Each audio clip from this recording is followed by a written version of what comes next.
David Sydney উৎসব অস্ট্রেলিয়ার Sydney শহরে অনুষ্ঠিত হচ্ছে আলোকসজ্জার বিখ্যাত এই আয়োজন। রাত নামতেই পুরো শহর ছেয়ে যাচ্ছে রঙিন আলোয়, সাথে আছে 3D অ্যানিমেশন আর সুরের মূর্ছনা, যা দর্শনার্থীদের নিয়ে যায় এক স্বপ্নের জগতে। সবচেয়ে বেশি আকর্ষণ সিডনি অপেরা হাউস আর সিডনি হারবার ব্রিজ ঘিরে। 22 মে থেকে শুরু হওয়া এই আয়োজন চলবে টানা 22 দিন। বিস্তারিত নীলাদ্রি ফারহানার রিপোর্টে।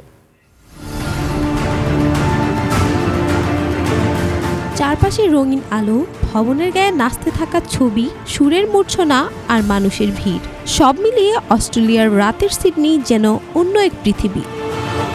আর এই জাদুকরী পরিবেশের নাম ভিভিড সিডনি।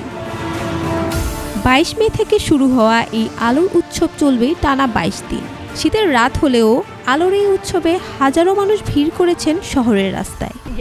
আবহাওয়া খুব ভালো না হলেও এত মানুষ এসেছে, এটা দেখে ভালো লাগছে। ভিভিড সিডনি খুব সুন্দর একটা উৎসব, তাই বারবার এখানে আসতে ভালো লাগে। এবার অনেক নতুন আলোর আয়োজন হয়েছে, যা দেখতে দারুণ লাগছে। প্রতি বছরই ভিভিড ভালো লাগে, তবে এবার যেন আরো বেশি সুন্দর। সবচেয়ে বেশি ভিড় দেখা যায় বিখ্যাত সিডনি অপেরা হাউসের সামনে। কখনো সেখানে দেখা যাচ্ছে সমুদ্রের বিশাল মাছ, কখনো রঙিন ফুল, আবার কখনো অদ্ভুত সব প্রাণের আলোকচিত্র। শুধু অপেরা হাউস নয়, সিডনির harbour bridge, Darling Harbour, Royal Botanical Garden আর হাইড পার্কও সেজে উঠেছে আলোর রঙে।